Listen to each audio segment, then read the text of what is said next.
Welcome to New York, Quebec, and the water route to the center of the world. This is bonus episode 12, The Hudson Valley in Transition, from 1664 to 1766. The English takeover in 1664 and the rejection by Holland several years later in the peace that followed left the Dutch merchants of the newly renamed New York in an interesting position. Being under English rule allowed ways around the Navigation Acts, and only the Dutch merchants of New Netherlands had the international import and export connections to meet the needs of this system.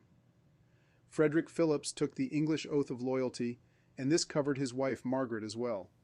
They were granted the ability to trade directly with natives out of the newly christened Albany, and their stocks of wampum rose almost 400% due to shortages in supply after the English takeover. The next two governors of New York profited from Phillips' shipping investments and granting of export monopolies to Manhattan merchants that covered the whole of the colony. A little over a decade after the English takeover, Frederick Phillips was sitting on the governor's board of advisors and was now the richest man in the colony of New York. I find it fascinating that we see major anglicizing of Dutch names by the 1660s, still with many using the original Dutch initials to mark their identity throughout life. This was an intentional aspect of the founding of the Phillips dynasty. Hodenbroek became Hardenbroek, Flispin to Phillips, and Margaret's new child was renamed Eva Phillips, from the previously known Maria Rudolphus de Vries. Peter Stuyvesant's accords with the English allowed large migration from eastern Long Island and close to the shores of Manhattan. The English poured south from New Haven and settled the river valleys of Connecticut. The Delaware Swedes would soon play neutral in the takeover of the English. Phillips himself had risen from carpenter to chartering ships to the tobacco fields of Virginia. He had reason to want to blend in. The Dutch Reformed Church, as an official appendage of the local government and responsible for education, faced the double-edged sword of toleration.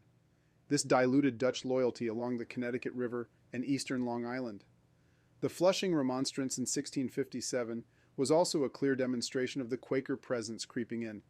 The porous boundaries of the colony served as buffer zones and were populated by various religious groups. These ultimately turned against Dutch rule by 1664.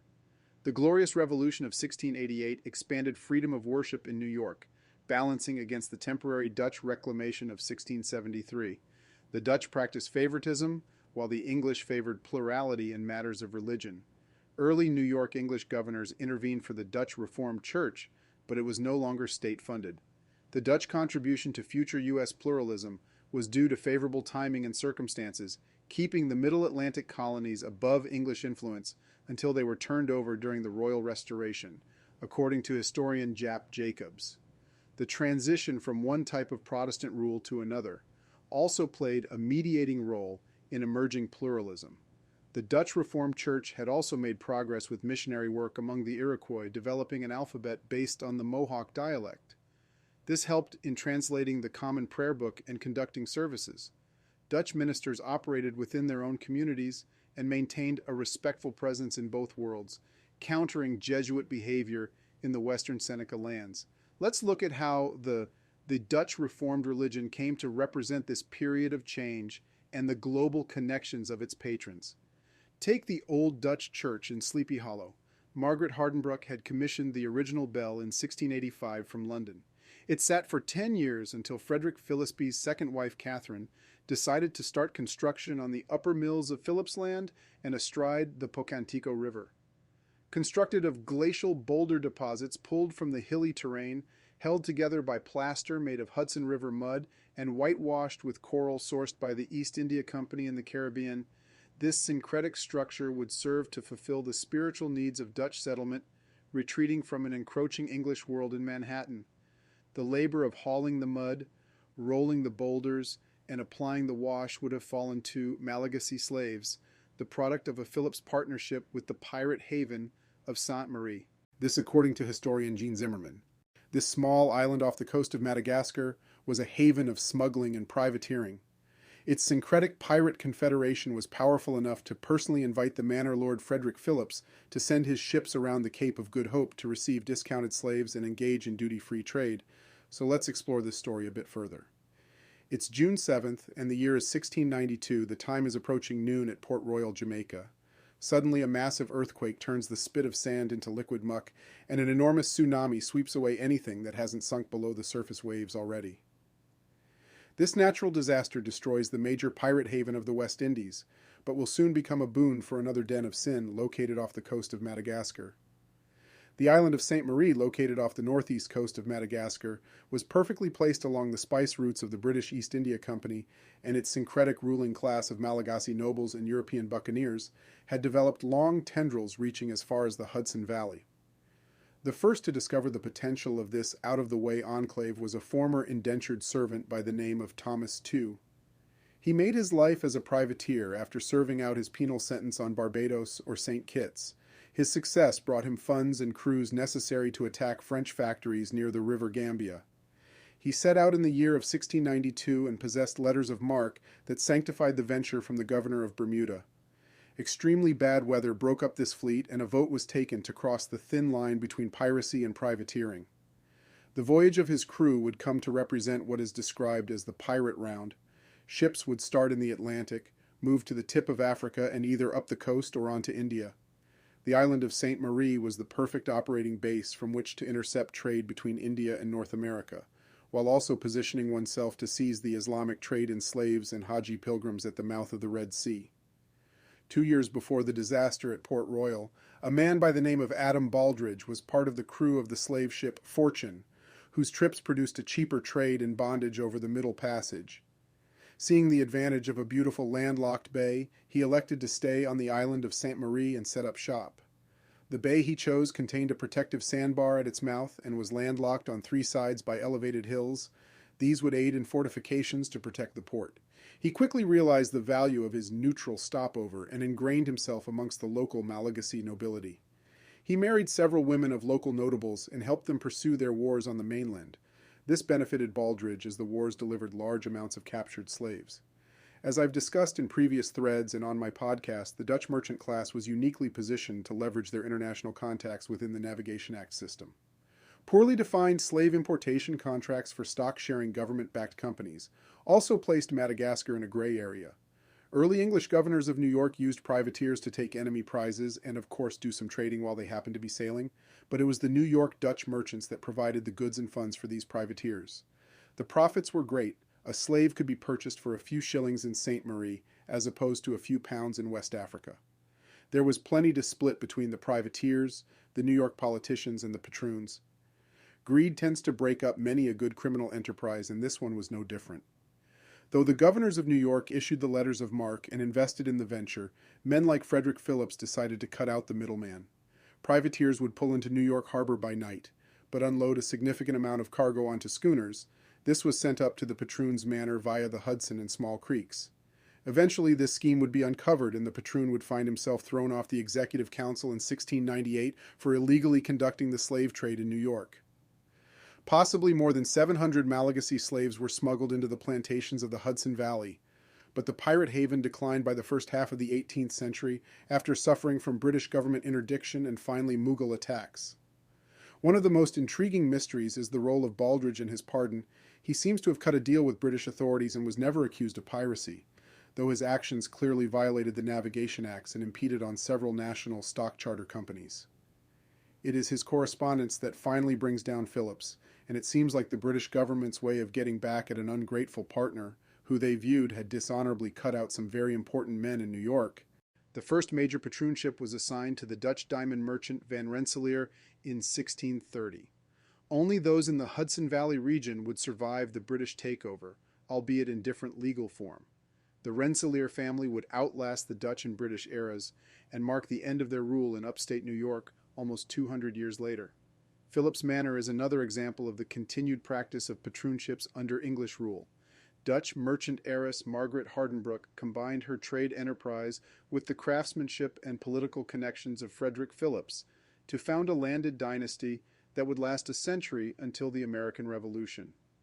The family signed the requisite loyalty oath during the 1664 takeover, and their story marks the transformation of the Dutch merchant class into political feudal clans that would serve as linchpins of British rule. The Phillips, Van Cortlands, Schuylers, Livingstons, Hardenbergs, and Rensselaers would intermarry and form the backbone of the ruling colonial class in the Hudson Valley for the next 100 years. Many patroons would ease into this position after the political reforms of the 1680s that reorganized colonial New York into counties and chartered cities. The colonial assembly and important positions in diplomacy, trade, and the judiciary were opened to the patroons. The Indian commissioners that the state heavily relied upon to facilitate communication between the Iroquois and Albany were also filled by former Dutch traders and representatives of the patroon families. This position would grow in prestige and power, exemplified by Sir William Johnson's key role in the French and Indian War more than 75 years later. English domestic political turmoil was reflected in New York. As the leader of popular resistance to the Jacobite regime of King James, Jacob Leisler controlled Manhattan and the Hudson Valley as acting lieutenant governor from 1689 to 1691. He helped set aside land that would grow into the modern Westchester County city of New Rochelle. Eventually executed for treason by his enemies and without being allowed to be sent to England for appeal, some historians view the episode as a grassroots Dutch revolt against English rule, but the movement didn't have the support of the Dutch Reformed Church and clashed with the Dutch-descended patroons. Fears of a French royal attack and native raids due to King William's War also led Leisler to take failed action against New France to the north. This played into his downfall as well. He managed to establish a pseudo-popular assembly that played on the anti-Catholic feelings of the Glorious Revolution and used direct democratic actions to maintain his authority. Iroquois diplomacy deftly navigated Leisler's conflict in New York. Recognizing the divide between those loyal to Dutch cultural power and those aligning with the new English rulers, the League partnered with the Albany Convention to resist Leisler's faction. Mohawk warriors upheld the Covenant chain, preventing a militia loyal to Leisler from storming the city. French raids temporarily united the European factions and the Iroquois League, but naval defeats and disease foiled their campaign. The League failed to coordinate a renewed attack under the new royal governor, resulting in increased tensions between the Iroquois and their praying brethren along the St. Lawrence. During Queen Anne's War, Iroquois neutrality was tested with Mohawk chief Hendrick's 1710 visit to London and the acquiescence toward resettlement of Palatine Germans along the Mohawk River. Hoping to counter Dutch influence in the Hudson Valley, Palatine settlers were envisioned as loyal to the crown and workers on naval store plantations along the upper Hudson and Mohawk. Failed English naval expeditions during the war and Iroquois diplomatic duplicity only created further imperial tensions between France and England. These Palatine refugees were greatly abused by the rent overlords and proved to be an unruly and stubbornly independent bunch. Over 30 years later, Sir William Johnson would find a large number of these Palatine families staking freeholds across the Mohawk Valley and firmly within his new land grants. The War of Austrian Succession increased the supply of slave labor within the Hudson Valley, and Johnson used those in bondage to lease out to the Palatine freeholders and eased their own troubled status by recognizing their claims under his general grant. His partnership with the Palatine refugees formed a significant part of his power base, with Mohawk support being the other source of his power. This allowed him to successfully resist the Albany patroons and assume the position of Indian Commissioner once again at the start of the French and Indian War. The area of the Passaic and Raritan rivers had been settled early on by the Dutch out of New Amsterdam, but the transition to English rule allowed for further migration to places like Newark or the future Newark. Dutch and English settlers had obtained deeds to these lowland riverine areas by the early 18th century, but this circumvented royal allotment to proprietors. It was these new owners who had the legal right to distribute the land and collect rent. By 1745, tensions in the Jerseys had reached a boiling point, with evictions being enforced throughout Essex County. Debtors were taken to the jail in Newark, but settlers marched to free their compatriots. This illustrated the insular nature of the English power base at Newark and contrasted with the separate and longer established Dutch syncretic world of the riverine basin. Monies were collected to send petitions and representative missions to Parliament, and this effort was repeated within the colonies as well. Eventually settled within the courts, violent local acts of resistance would continue for several years after, as the tenants refused to continue paying the onerous quit rent. British armed action was sanctioned against British colonists for the first time during William Prendergast's rebellion, or what is also called the Levelers' Revolt of 1765 to 1766. Phillips Manor tenants from the upper Hudson Valley revolted and marched on local jails to free those imprisoned for debt by the patroons. In the following year, an army of 1,500 rebels marched on New York City and parleyed with the governor on the banks of the Harlem River. They agreed to turn away if British officials did not intervene in their dispute with the patroons. The manor lords influenced British troops to take action, leading to the attempted arrest of Prendergast near Poughkeepsie, New York, by 300 British troops. Although the rebels fought fiercely from fortified hilltop stone farmhouses, the British discipline eventually overcame their provincial spirit. Prendergast was condemned to death, but was saved by a royal pardon obtained by his wife. These rebellious tenants became the backbone of Patriot forces in New York, led by a portion of the patroons. The other half of Dutch New York leadership was soon to be driven into exile. The period after the English takeover from the Dutch is one of the imposition of a feudal-like system of the great landed manorial estates of the Hudson Valley. The original Dutch Van Rensselaer patroonship spread out into branches of the Livingstons, Philipses, and Van Cortlands. These odd hybrids of Dutch, Scottish, and English rent lords would rule the valley until the American Revolution. Their tenants would support the Patriot cause and force most into exile. The Schuyler and Maine branch of the Van Rensselaer families remained loyal to the American cause, though. Stephen Van Rensselaer IV was the last patroon, and his manor patent was terminated by New York State voters in 1846 when he insisted on collecting $11 million in rent debt owed by tenants. His personal wealth at the time of his patent termination was somewhere between $30–40 million. Thanks for listening to New York, Quebec, and the water route to the center of the world.